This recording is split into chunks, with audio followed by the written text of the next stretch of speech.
Dr. Sunny Fridge. Welcome to another episode of Rise and Shine with Dr. Sunny, the show that helps you unleash your inner speaking superpowers.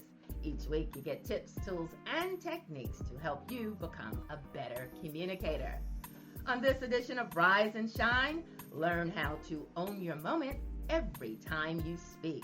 Plus, find out what I asked talk show host Dr. Phil when I had a moment to speak during his discussion on the topic of cancel culture. And I'll give you details on how to speak and shine when you attend my free monthly workshop, so stay tuned. If you're watching on YouTube or Facebook, share in the comments below where you're watching from. If you're listening by podcast, subscribe so you never miss a show. If you enjoy our programs, please consider making a donation of any amount at wytv7.org to help our CBN broadcasters continue the mission to bring you programming that educates, empowers, and encourages. I believe we all have a purpose and the potential to live our best life. My guest is a communications and leadership coach who helps leaders and executives present their best selves every time they speak.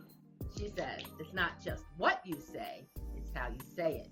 Kelly Sargeant is an award-winning speaker with years of extensive experience in the entertainment, legal, engineering, and oil and gas industries. She's developed a system that shows clients how to communicate and connect without the struggle. Welcome, Kelly. Hello, I'm so happy to be here. Thank you so much for inviting me. Wonderful. Now tell us a little bit about where you're from and tell us about your business.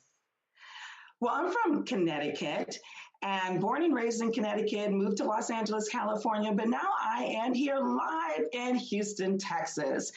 I started my Own Your Moment business to help people just feel comfortable and confident when they have that opportunity to share their message, whether it's giving a public speech or whether it's a presentation. I just found the need to help people relax and get comfortable with who they are when they deliver that very important message that they have on their hearts that they want to share with other people. Now, I met you through Toastmasters in 2016. You were a keynote speaker for a district conference, and I remember just how wonderful it was to watch you in action. Tell us just a little bit. You were named World Champion of Public Speaking, second runner-up. How did that change your life? And first of all, how did it feel? That was in 2014. And it was an incredible experience. I joined Toastmasters because I was afraid to speak in front of people. I would be at work and management team meetings, and I would have all of these wonderful thoughts going through my head, but they were never able to come out of my mouth.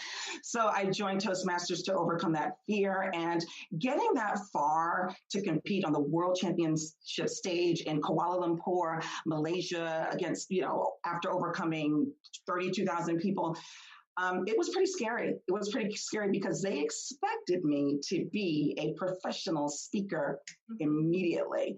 And it literally changed my life. I mean, the following week, I was flown to some part of the country to give a speech. And I was flown somewhere every week. I would work Monday through Friday, and every weekend for about 3 months, I was in a different city here in the country delivering a speech. And so immediately I became a professional public speaker. And it was scary. And it was on-the-job training. So that's how I learned, just by jumping into it. I had no other choice. Here, we're fast forwarding to 2020, and you do several things probably that came about as a result of your winning, being named a world champion of public speaking. So what are some of the things that you've been able to do as a result? I know you do something with beauty pageants. Yes, it all started off with coaching Toastmasters. Toastmasters wanted to know how could they make it to that level. And then I started coaching people at work, just fellow colleagues and executives, helping them present themselves. And then from there, I received a phone call from the Texas Miss USA director asking me if I would be a judge for an upcoming pageant, Miss Texas USA. I judged that pageant. And from there, they actually needed someone to prepare the girls for the national competition. A lot of people don't know that part of the competition, the main part is public speaking, communicating. That's what happens behind the scenes. It's more than just a pretty gown and being physically fit. You also have to be well-spoken and intellectual. So I began coaching pageant girls locally here in Texas, and then it grew. I have contracts with several states where I am their public speaking coach. And so it's something that I do in addition to coaching executives and just regular people overcome their fear of public speaking and wanting to improve and excel in their respective careers. Now, how has the pandemic impacted your business? I'm very fortunate. I used to meet with people in my office, but due to, of course, remaining safe, I started strictly doing it via virtual meetings, remote. And this was something that I was typically doing anyway with people that did not live in Houston, Texas. So now that's the only way I coach is remote. And it works out great. If I'm able to accomplish this goal like this, I can do it. It just never ends. Sometimes people are sitting and we have this face-to-face conversation like this. And sometimes it requires people to stand up. So I make sure that they're standing so I can see their full body to make sure that they are presenting themselves with confidence.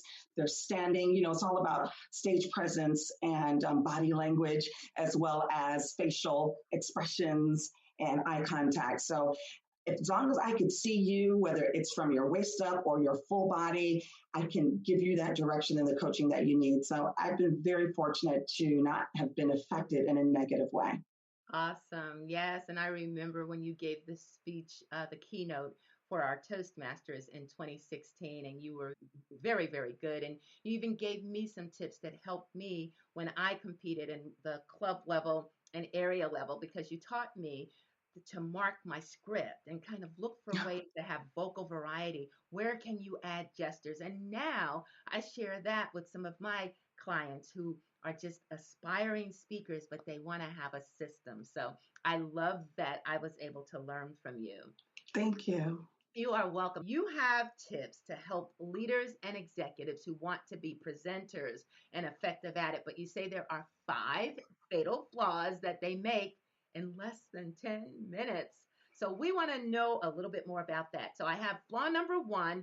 You don't know how to make monotonous topics interesting. Talk a little about that. A lot of times leaders or people presenting a presentation, let's just say a PowerPoint, their slides are filled with content. You know what I mean? There's a bunch of text. And I understand why they do that, because they don't want to miss anything.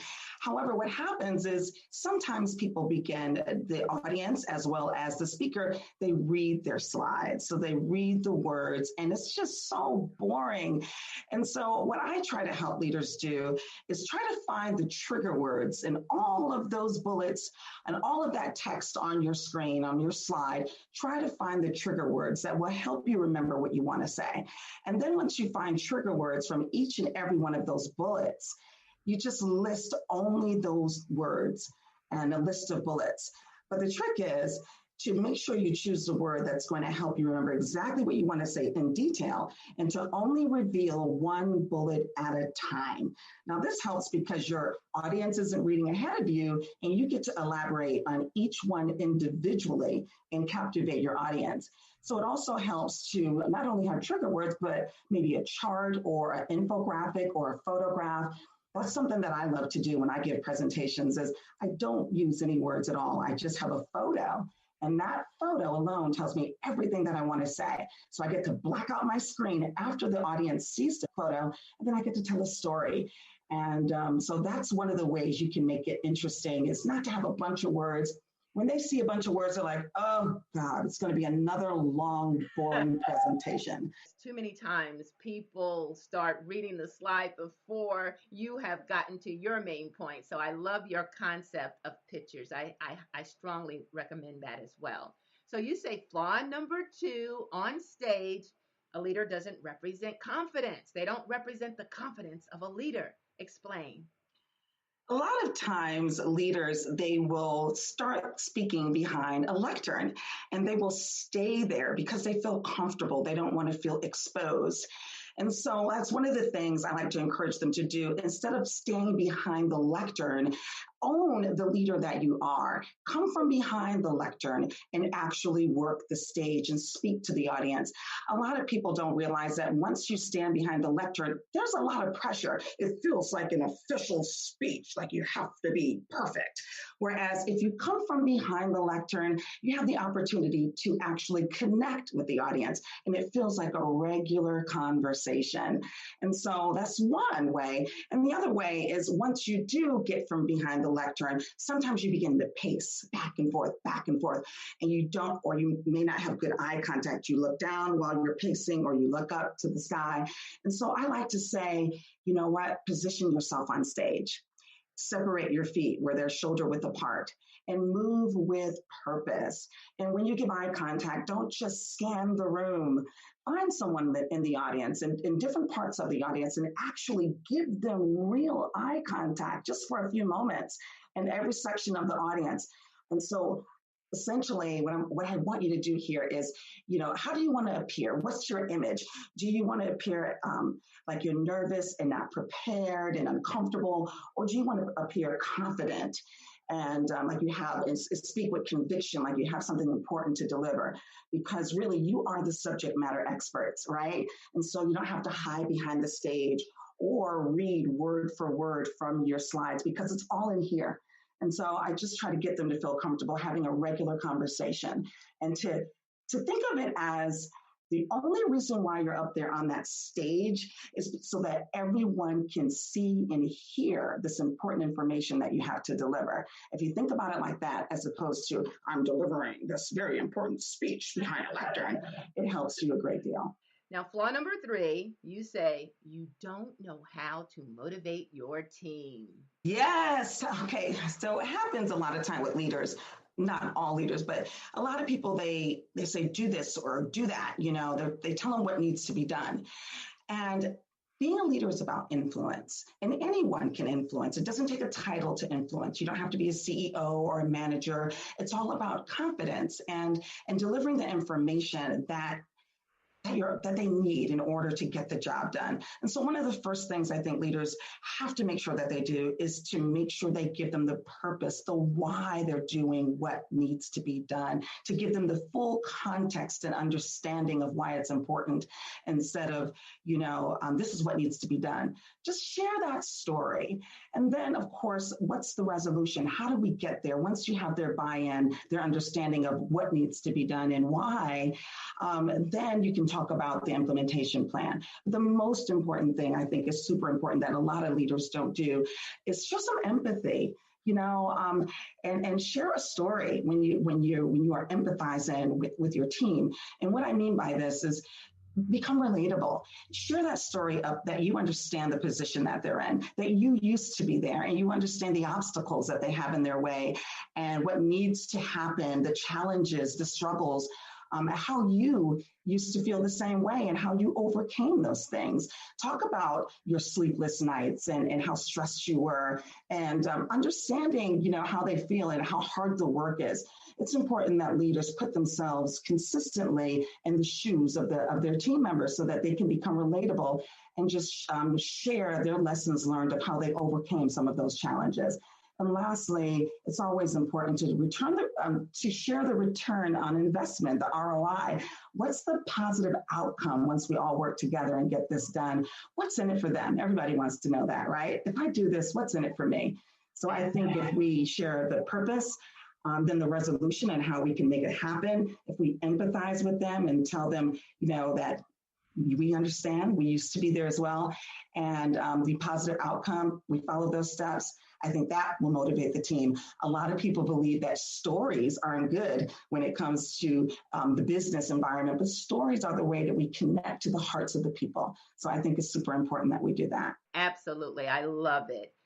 Flaw number 4, you don't know how to convey vitality. A lot of people think that when you're delivering a message, you have to be so serious. And, like I said earlier, it's about a conversation. It's about being enthusiastic. I have a lot of energy. I'm very motivated, but there's nothing worse than sitting and listening to someone with a monotonous tone of voice and just very, dry without showing personality. I think it's so important to be likable.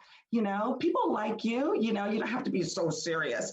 I think that just relaxing, being yourself, showing your personality, having high energy, because if you are like this, your audience is going to be like this. But if you're smiling and you're enthusiastic, your audience can't help but be the same way. So it's important that you understand that what you are delivering is contagious. So take advantage of that moment where you can be a real person, tell a joke, make them laugh, use your vocal variety, and pause, There's so many different things that you can do with your body movements and the way you share the message with the way you tell the story and the way you speak. So there's a lot of different things I wish I had time to get into, but most importantly, I think it's important that to be very cognizant of the energy to make it something that people want to enjoy listening to, and that you're a real person, that you're up here delivering serious content, but in a way that's engaging and fun. You've already talked about not being making monotonous topics interesting, making sure you do that, representing confidence of a leader, motivating your team, conveying vitality. And you say flaw number 5 is you're unable to read the room. Sometimes speakers are speaking just to check a box to say that they've got it done. It's something that they have to do. It's part of their job responsibility. However, we have to be very aware of the information that we're sharing. And it's the difference of being tone deaf and being in tune with your audience. So instead of just getting up there doing it to check a box, be considerate. Think about the message being delivered. It's a two-way street. You're delivering a message, but it's also your responsibility to receive information from them as well. So when you notice the disconnection, find ways to reconnect with them. If someone's looking at their phone, they're distracted. If someone's like this, that means you should probably speak a little louder because they can't hear you. If someone's like this, with their brows, they probably need some further clarification. If someone's dozing off, that you're kind of putting them to sleep, and you need to be more enthusiastic. But basically, you need to learn how to read the room and adjust to it accordingly. And some of the ways you can do that is by asking questions. You can ask the audience, does anyone have any questions? Or does that make sense? Or just different types of questions that you can ask to make sure that they are understanding the information that you're delivering. You just have to find a way out. There's a list of different questions you can ask, but I think the most important thing is to not just deliver the information that you have been assigned to do, but to think about the audience. I mean, they've taken time out of their day to come here. And so you want to make sure you deliver something valuable, something that's going to, that they could take away, and do it in a way where once you notice that they've fallen off the cliff, where you can bring them back in and reel them in to deliver what they need and what they want, what they came for.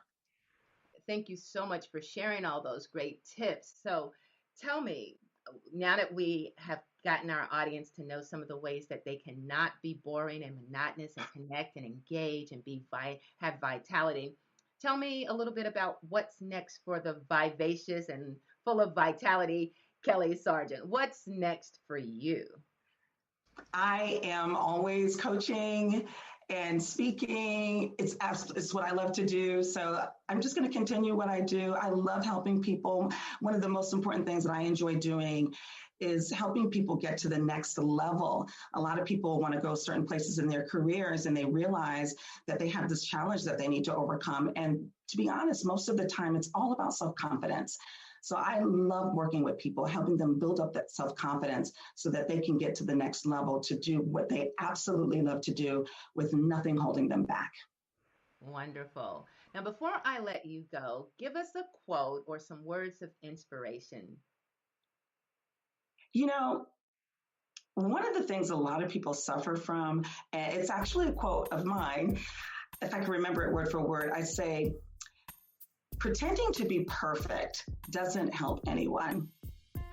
admitting your imperfections empowers everyone. And what I mean by that is that, you know, it's okay to be vulnerable and it's okay to be transparent because no one's life is perfect. And so when you do have the opportunity to step on stage and speak in front of a bunch of people, just share your story. Don't be afraid to let them know the struggles that you have endured and how you overcame them, because then you become relatable. You know, you start to connect with them, and they see you as a real person, someone who gets them and someone who can help them because you've been able to overcome it yourself. So admitting your imperfections and how you overcame them will empower everyone. You don't need to pretend to be perfect. I couldn't agree more. Connection trumps perfection every time. So I love it. Thank you so much. And Kelly Sargeant, best wishes with all your future endeavors, and I hope you stay safe. Thank you. Same to you, Sunny. It was a pleasure. Thank you, motivational speaker and coach Kelly Sargeant with Own Your Moment Consulting. You can connect with Kelly at oymconsulting.com. I'd like to share my Own Your Moment. I had the opportunity to be part of the virtual audience during a recent taping of the Dr. Phil show. The topic was cancel culture. That's when a person loses their reputation and sometimes their livelihood for doing or saying something that the majority of people disagree with. One of the guests was broadcaster Piers Morgan. His book, Wake Up, discusses this phenomenon. Cancel culture is very popular on social media, particularly among young people. I chose to ask Dr. Phil a related question.